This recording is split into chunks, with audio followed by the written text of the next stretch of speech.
रखेगा।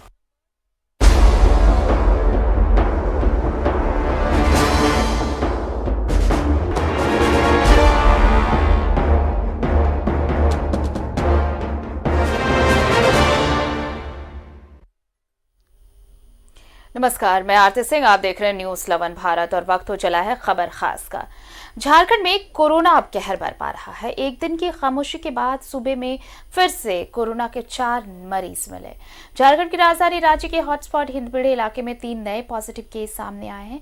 गढ़वा में भी महामारी की एंट्री हो गई है। अब तो यहां से भी एक पॉजिटिव मामला सामने आया है।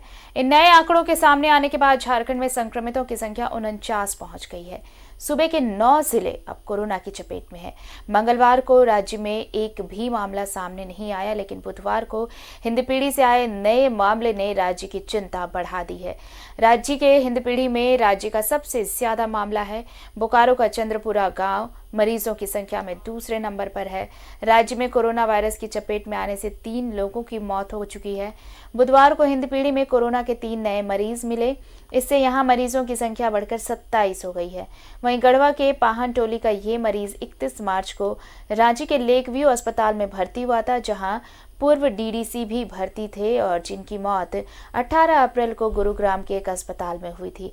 बताया जाता है कि यह मरीज इस अस्पताल से 6 अप्रैल को डिस्चार्ज होकर गढ़वा चला गया था और 13 दिनों तक वहां घूमता रहा।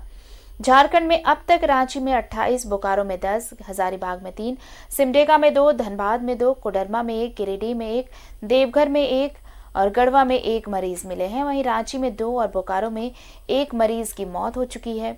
झारखंड में अब तक कोरोना के 8 संक्रमित मरीज ठीक हो चुके हैं। ठीक हुए कोविड-19 मरीजों में रांची से 5, सिमडेगा से 1 और हजारीबाग से 2 शामिल हैं।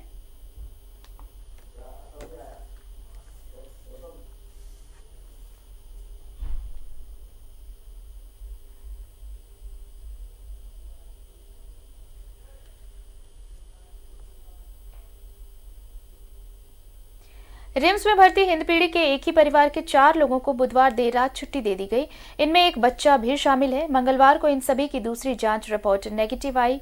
हालांकि कोरोना को मात देकर अस्पताल से बाहर आए ये लोग मायूस हैं, क्योंकि परिवार के 2 लोगों की इलाज के दौरान मौत हो गई थी।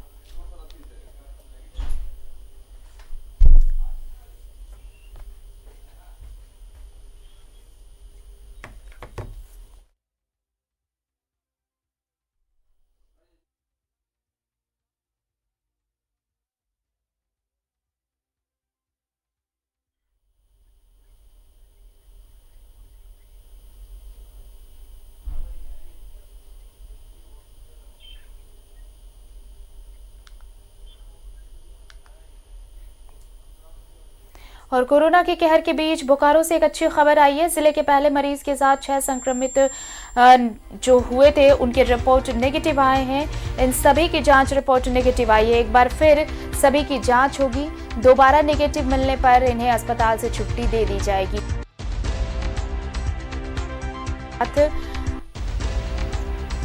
राहत भरी खबरें भी लगातार आ रही हैं और इसी खबर के बीच ये है कि बोकारो में जो पहला संक्रमित मरीज मिला था, उसके साथ जो लोग संक्रमित पाए गए थे उनकी रिपोर्ट नेगेटिव आई है।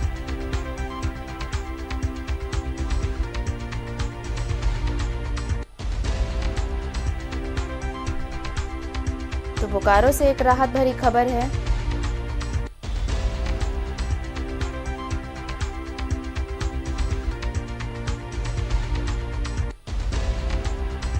हालांकि पहली रिपोर्ट नेगेटिव आई है। एक बार फिर से सभी की जांच होगी और उसके बाद अगर रिपोर्ट नेगेटिव आता है तो फिर सभी को अस्पताल से छुट्टी दे दी जाएगी।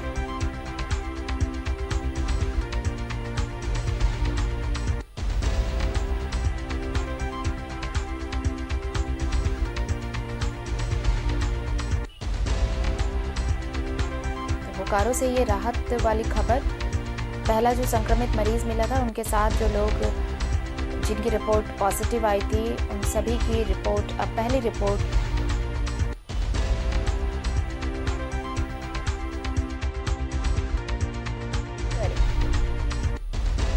अगला रिपोर्ट भी नेगेटिव आता है तो फिर इन सभी को अस्पताल से छुट्टी दे दी जाएगी। तो 6 संक्रमित थे और इन सभी के रिपोर्ट नेगेटिव आए हैं।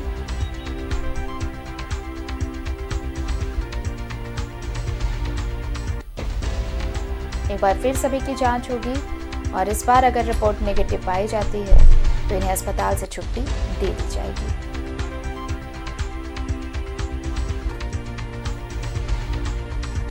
तो कोरोना के कहर के बीच बोकारो से ये अच्छी खबर।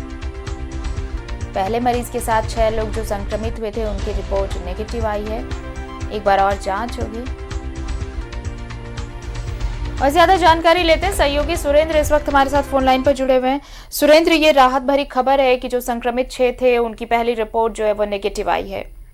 जी बिल्कुल, मैं आपको बता दूं, जो बोकारो जिले की पहली कोरोना पॉजिटिव महिला थी 58 वर्षीय तेलो निवासी, उनके साथ साथ कुल 6 लोगों का कोरोना नेगेटिव हुए हैं जो पॉजिटिव थे। वैसे में इसकी पुष्टि डॉक्टर के पाठक ने की है, लेकिन मैं आपको बता दूं बोकारो के लिए यह राहत की खबर इसलिए है कि जिस तरह से कोरोना वायरस अपना पांव फैला रहा था बोकारो में, आपको मैं बता दूं तेलो और साड़म में, लेकिन तेलो में रहने वाली महिला के साथ कुल 6 लोगों का नेगेटिव रिपोर्ट आया है। इसकी पुष्टि सीएस ने की है और मैं आपको बता दूं कि इन लोगों का फिर से सैंपलिंग जाएगा। अगर फिर से इनका नेगेटिव आता है तो इन लोगों को छोड़ दिया जाएगा। वैसे अगर हम बात करें जो जिसमें बीजीएच में एक कोरोना पॉजिटिव की मौत के बाद जिस तरह से डॉक्टर और नर्सों को क्वारंटाइन किया गया था, वो सभी लोग वापस लौट गए हैं। यह भी एक राहत बड़ी खबर है, क्योंकि लगातार यह देखा जा रहा था कि कहीं ये जो बोकारो जनरल अस्पताल है, बड़ा अस्पताल है, इसमें कोई डॉक्टर और नर्स पॉजिटिव न हो जाए, तो बहुत बड़ी खबर है ये। वहीं अगर 4 जीजीएस की बात करें, जो क्वारंटाइन सेंटर में जो 4 परिवार के 26 लोग थे, उन लोगों को भी डीडीसी के निर्देश पर छुट्टी दे दिया गया है, क्योंकि उनकी भी रिपोर्ट नेगेटिव आई है। जी चलिए, बहुत बहुत शुक्रिया सुरेंद्र आपका तमाम जानकारी के लिए। तो राहत भरी खबर है, रिपोर्ट नेगेटिव आए हैं।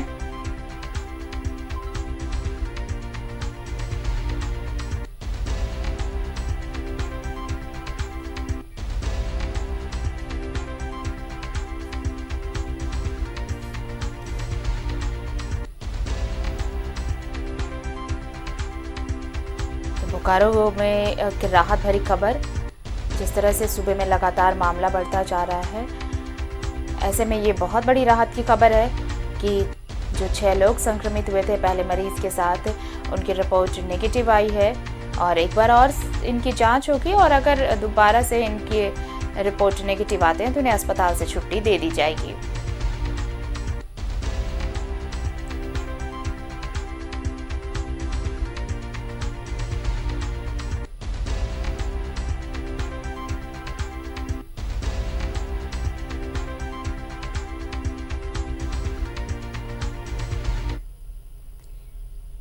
तो लगातार कोरोना से जुड़े हर अपडेट्स हम आप तक पहुंचा रहे हैं।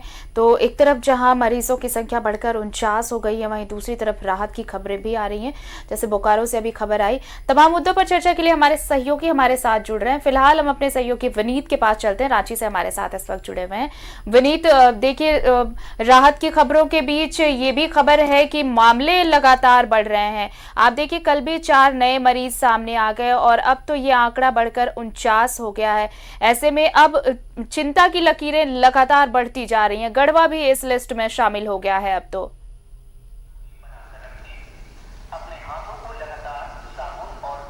बिल्कुल आरती, आपने बिल्कुल सही कहा कि झारखंड में कोरोना अब हम कह सकते हैं कि पूरी तरह से अलग अलग जिलों में भी फैल चुका है। लगभग आधा दर्जन से ज़्यादा जिलों में कोरोना ने अपना पैर पसार लिया है और ये अब सिचुएशन काफ़ी अलार्मिंग है झारखंड के लिए, क्योंकि लगातार इस तरह की खबरें आ रही हैं लगभग सभी जिलों से कि लॉकडाउन का उल्लंघन हो रहा है और इस बीच मरीजों की संख्या, जो भी कोविड-19 के पॉजिटिव केसेस हैं, उनकी संख्या 49 हो गई है। तो ये कहीं ना कहीं लोगों को अब इससे सीख लेने की ज़रूरत है और सतर्क रहने की भी ज़रूरत है, ताकि कोरोना आगे आने वाले दिनों में और ज़्यादा लोगों को अपनी चपेट में ना ले। क्योंकि आप देखें कि रांची से शुरू होकर हजारीबाग, देवघर, गढ़वा, बोकारो और धनबाद जैसे शहरों में भी कोरोना के पॉजिटिव मरीज पाए गए हैं। दूसरे नंबर पर सबसे ज़्यादा मरीज जहां पर पाए गए हैं वो ज़िला बोकारो है संभवतः, और रांची में अब तक सबसे ज़्यादा मामले पाए गए हैं। और रांची का सबसे बड़ा हॉटस्पॉट हिंदपीढ़ी बना हुआ है। कल भी जो केसेस आए थे उसमें 4 मामलों में 3 मामले सिर्फ हिंदपीढ़ी के थे। तो ये कहीं ना कहीं अब प्रशासन को भी एक बार सोचने की जरूरत है और रांची के लोगों के साथ साथ पूरे झारखंड के लोगों को सोचने की जरूरत है कि अगर आप सतर्कता नहीं बरतेंगे, अगर आप जागरूक नहीं होंगे, जो भी एडवाइजरी जारी की गई है, जो भी गाइडलाइन बताई जा रही है चाहे WHO के द्वारा या राज्य सरकार के द्वारा, उनको अगर फॉलो नहीं किया जाएगा तो ये न सिर्फ उस व्यक्ति के लिए बल्कि हर इंसान के लिए, पूरे समाज के लिए,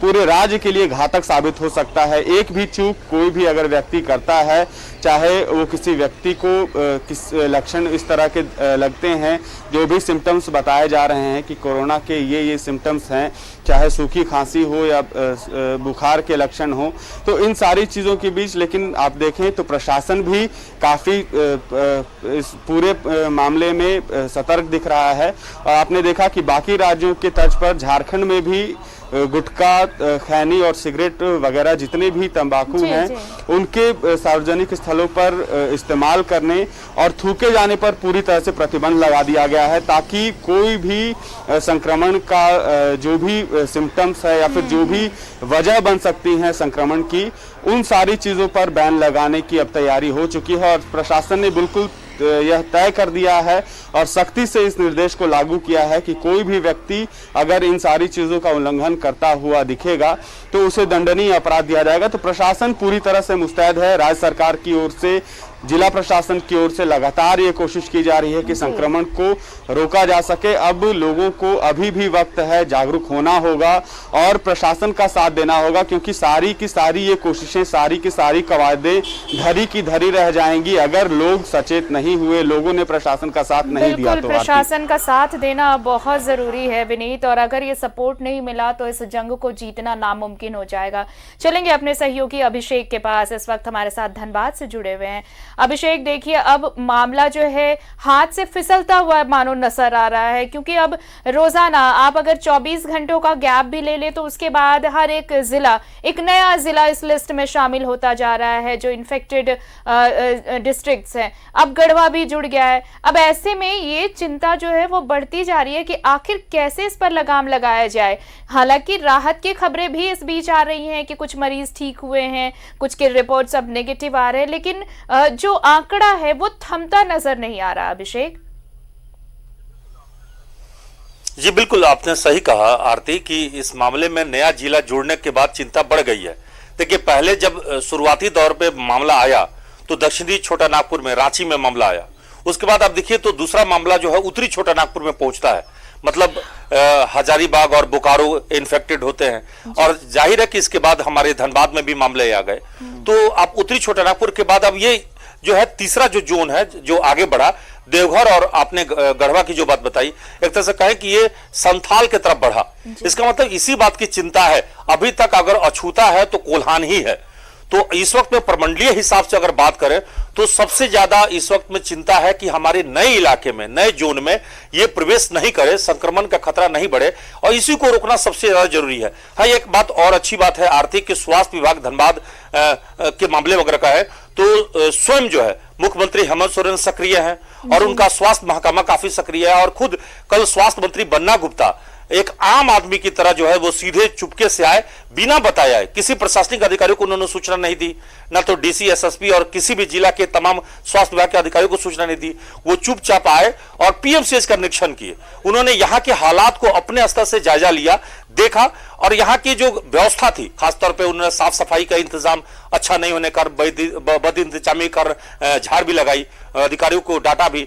किचन से लेकर ओपीडी और इमरजेंसी सारी सेवाओं को उन्होंने खुद से अपनी आंखों से देखा, अधिकारियों के साथ बैठक भी किया और एक तरह से दिशा निर्देश के साथ। यही एक अभिभावक का काम होना चाहिए जो उस वक्त में उन्होंने किया। ये अच्छा काम किया उन्होंने, और स्वास्थ्य विभाग के या एक स्वास्थ्य मंत्री से हम ये उम्मीद भी करते हैं कि वो ये इलाके का जायजा ले और देखे। देखिए, अभी तक जो हमारे यहाँ जांच की संख्या, एक तो किट हमारे पास बहुत कम है, दूसरा जांच के जो रफ्तार है वो बहुत कम है, और ये बात जो है मुख्यमंत्री जी भी मान रहे हैं, स्वास्थ्य मंत्री भी मान रहे हैं। तो हमारे यहाँ जो स्थिति है वो बहुत अभी भी अच्छी नहीं है। अब देखिए, कल धनबाद पीएमसीएच में जो हमारा कोविड-19 का जांच हुआ है उसमें कुल 55 जांच किए गए हैं। उसमें से अच्छी बात यह है कि सभी के सभी रिपोर्ट निगेटिव है। इसमें धनबाद का 34, देवघर का 5, दुमका का 6, इसके अलावा अन्य इलाके गिरिडीह, साहिबगंज, जामताड़ा के एक जांच हुए थे। तो अभी भी हमारे पास 20 रिजल्ट का इंतजार किया जा रहा है। तो ये जो समस्या आ रही है वो ये है कि हमारे पास जांच की एक तो अभाव है। धनबाद पीएमसीएच में ही देखिए तो धनबाद पीएमसीएच के ऊपर उत्तरी छोटा नागपुर का और पास के पड़ोसी संथाल का ये सारा दबाव जो है पीएमसीएच पर है। तो ये समस्या का निदान करना बहुत जरूरी है, इसलिए एट रेंडमली भी जांच की संख्या बढ़ाने की जरूरत है।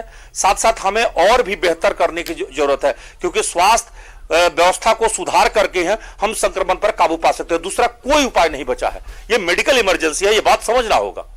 बिल्कुल मेडिकल इमरजेंसी है और ये सरकार और प्रशासन तो लगातार कवायद कर रही है। अभिषेक, हम लौटेंगे आपके पास। एक सवाल ले लेते हैं विनीत से। विनीत, देखिए जिस तरह से मामला सामने आ रहा है और लगातार ये आंकड़ा भी बढ़ रहा है, लेकिन इस बीच जो कल एक मामला सामने आया, इस सवाल का जवाब हालांकि हमारे दर्शक भी जानना चाहेंगे कि गढ़वा का वो शख्स अगर यहाँ पर इलाज करा रहा था, फिर उसे कैसे इस बीच इजाजत दे दी गई बगैर उसका टेस्ट कराए हुए, और वो 13 दिनों तक अपने जिले में घूमता रहा। तो अब ये मामला देखिए सिर्फ रांची का तो नहीं रहा, अब वो गढ़वा में जितने लोगों के कांटेक्ट में आया होगा वहां भी मुसीबतें बढ़ सकती हैं। ये तो साफ तौर पर अस्पताल प्रबंधन की लापरवाही है विनीत।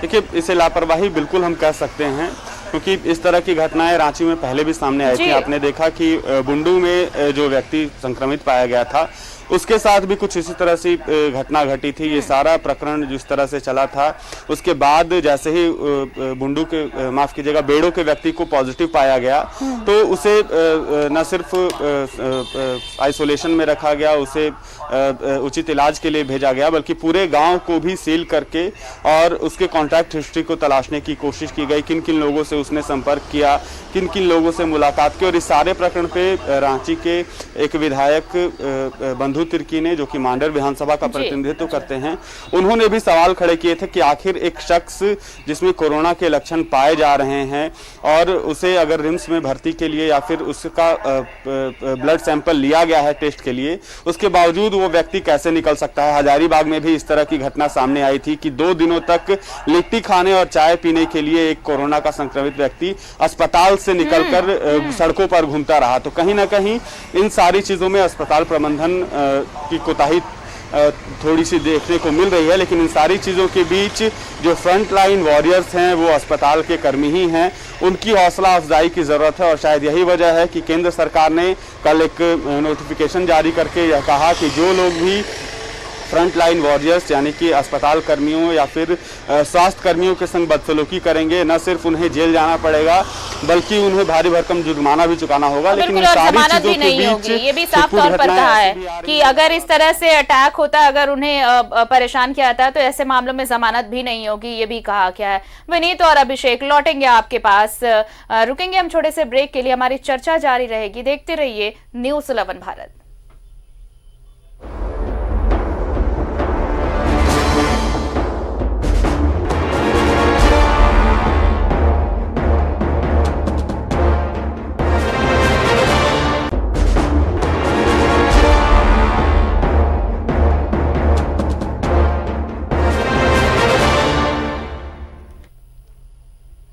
तो कोरोना का कहर जारी है और ये इस पर लगातार हमारे चर्चा भी जारी है। सूबे के 9 जिले अब इससे प्रभावित हो चुके हैं। और चलते हैं अपने सहयोगी अभिषेक के पास, इस वक्त हमारे साथ धनबाद से जुड़े हुए हैं। अभिषेक, देखिए इस चाहे जो भी हो, आंकड़ा बढ़ रहा है, संक्रमितों की संख्या बढ़ रही है, नए जिले इस लिस्ट में शामिल हो रहे हैं। इन सब के बीच अगर हम कहें कि लोगों को निराश भी होने की ज़रूरत नहीं है, मायूस होने की ज़रूरत नहीं है, तो ऐसे कई मामले भी सामने आए हैं जब 4 मरीज ठीक होकर निकले हैं पहले भी, और अब जो बोकारो से जो रिपोर्ट आई है कि जो पहले मरीज के संपर्क में आए थे, संक्रमित हुए थे, वो लोग भी, अब वो 6 लोग भी अब उनकी रिपोर्ट नेगेटिव आई है। ऐसे में अब अगर दूसरी रिपोर्ट भी नेगेटिव आती है तो उन्हें भी अस्पताल से छुट्टी दे दी जाएगी। तो उम्मीद की किरण है, लोगों को पैनिक करने की बजाय सतर्क रहने की जरूरत है।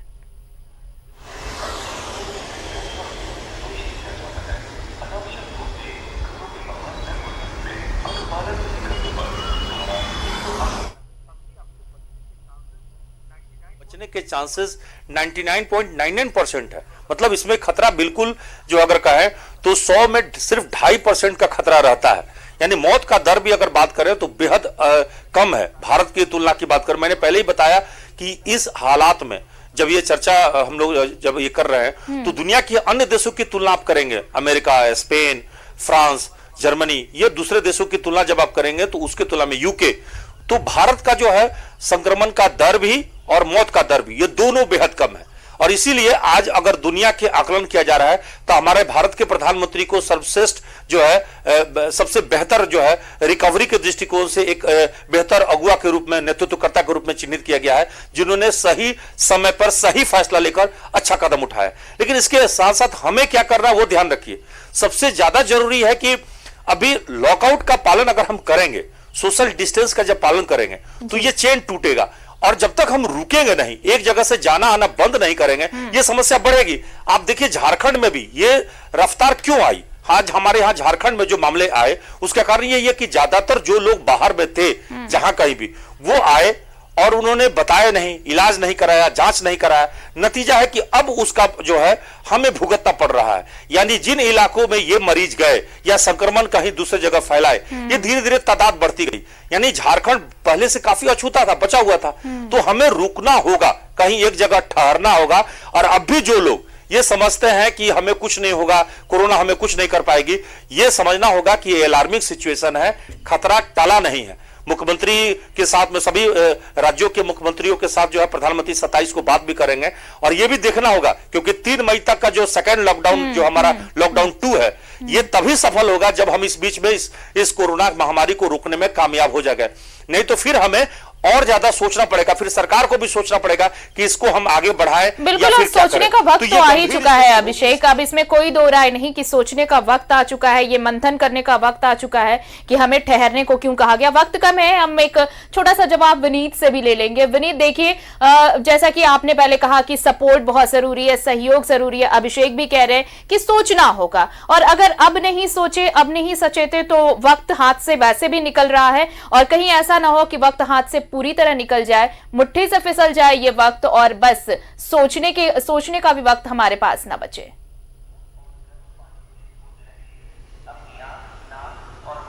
बिल्कुल आरती, क्योंकि झारखंड काफ़ी सीमित साधन और संसाधनों से इस कोरोना की लड़ाई को लड़ रहा है। और इसमें अगर आम लोगों का सहयोग नहीं मिला, जो भी लोग इस लड़ाई में अपनी महत्वपूर्ण भूमिका निभा रहे हैं, उनको सपोर्ट नहीं किया गया, राज्य सरकार को सपोर्ट नहीं किया गया, जिला प्रशासन को सपोर्ट नहीं किया गया, तो यह जंग जीतना इतना आसान नहीं होगा। क्योंकि जैसा कि मैंने पहले भी कहा कि झारखंड में जो भी साधन है, संसाधन है या मैन पावर है, जो कोरोना के खिलाफ लड़ाई लड़ रहे डॉक्टर्स हैं, सफाई कर्मी हैं या पुलिस कर्मी हैं, वो दिन रात लोगों की सेवा कर रहे हैं। अब ज़रूरत है लोगों को सामने आकर उनकी सपोर्ट करने की, और घरों में खुद को कैद करके और सतर्कता के जो भी गाइडलाइन दिए गए हैं, जो भी एडवाइजरी जारी की गई है, उन गाइडलाइंस का, उन एडवाइजरी का अक्षरशः पालन करने की, ताकि कोरोना के खिलाफ इस वैश्विक जंग में झारखंड भी, रांची के लोग भी अपनी महत्वपूर्ण भूमिका निभाकर एक मिसाल पेश कर सकें कि जब एक बड़ी विपदा झारखंड पर आई थी, जब एक बड़ी विपदा से पूरा विश्व लड़ रहा था, तो रांची के लोगों ने, झारखंड के लोगों ने न सिर्फ प्रशासन का सहयोग करके बल्कि डट कर इसका सामना किया था आरती। और अगर ये डट कर सामना होगा, सहयोग मिलेगा, एकजुट होगा पूरा राज्य, तो हम इस जंग को बखूबी जीत भी पाएंगे। बहरहाल हमारे साथ तमाम जानकारी साझा करने के लिए विनीत आपका और अभिषेक, आप दोनों का बहुत बहुत शुक्रिया। तो ये जंग हमें जीतनी है, लक्ष्य हमारा जीत ही है, और इस जीत के लिए जरूरी है कि हम सब एकजुट रहें और जो एडवाइजरी दी गई है सरकार की तरफ से उसका पूरी तरह से पालन करें, क्योंकि यही सिर्फ एकमात्र बचाव है कोरोना से। इस बुलेटिन में इतना ही। नमस्कार।